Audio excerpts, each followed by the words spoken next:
Yo, just wanted to do a little follow-up of my last video, how to trust your gut, on the YouTube channel. And I wanted to do it out here in this beautiful weather while we still have a little bit of autumn left. I wanted to talk about how the gut speaks and how you can distinguish between your gut speaking and all of the other conflicting voices, shall we say, in our heads. And to do that, first, in terms of getting in tune with your gut, I think I went over that pretty well in the previous video on the solar plexus and learning to tune yourself to your intuition.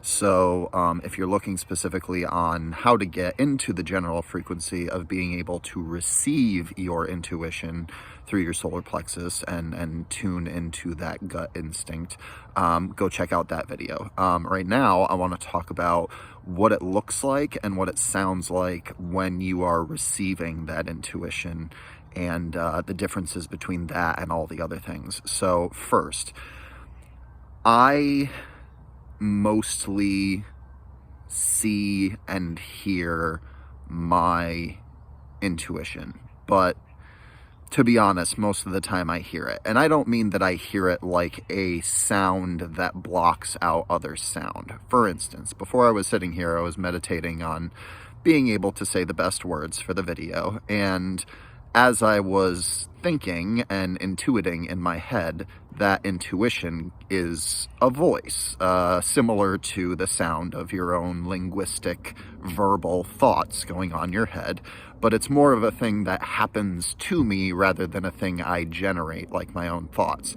Now, that is primarily the way that I get my intuition, and oftentimes I get it in visuals, like pictures. But I really want to speak about those pictures because although I don't typically get it in that way, I think from my experience with people in this art, I think most people, like a solid 70% of people, do receive intuition and and think their thoughts also as pictures. So how do you know, if you think in pictures and if you perceive in pictures in your mind, how do you know that the picture you're receiving is from your gut and not from like your anxiety or your worry or other thoughts? Well, that would be, the way you would tell that is by the vibrational frequency that you're receiving when you get the thought or the image. And how are you going to be aware of that? Well, you're going to be in the moment. So when the image is conjured, or whether you conjure the image, if that's how you want to think about it, how does that image feel? Does it feel good?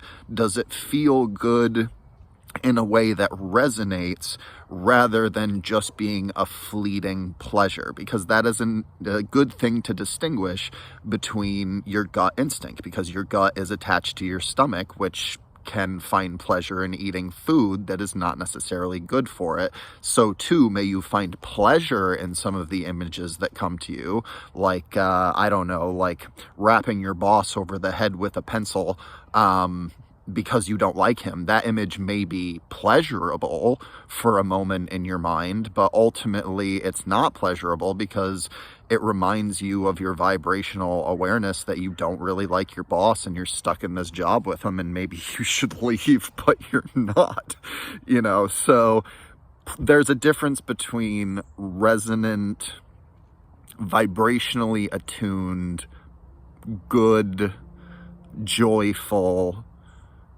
images and intuitions and just pleasurable thoughts. So when you are sifting through the images and thoughts, and in my case, and I think in many people's, the differing voices in your head, analyzing and figuring out what to do, you can always just put your hand on your gut, clear your mind, and tune in. And I think you'll find that the answer you receive from your own sun network, as long as you admit to being educated, as long as you acknowledge humility, as long as you are not worrying, as long as you are not angry, and as long as you are working with integrity towards the goal of your own health, you can then learn how to recognize these images and trust them when they come in. And then from there, you can go with them. You can go with the images. You can manifest the images. And I'm telling you, it doesn't start as grand philosophical forays into the complexities of life in order to set things right.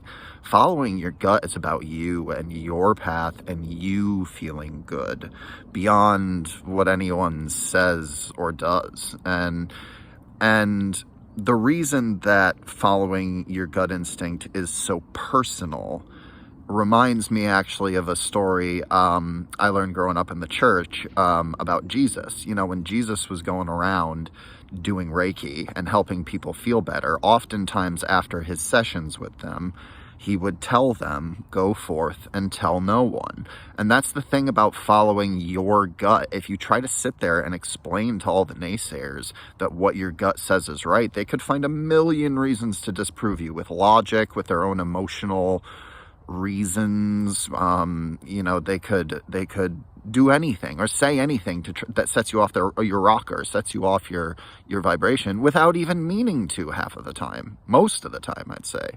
So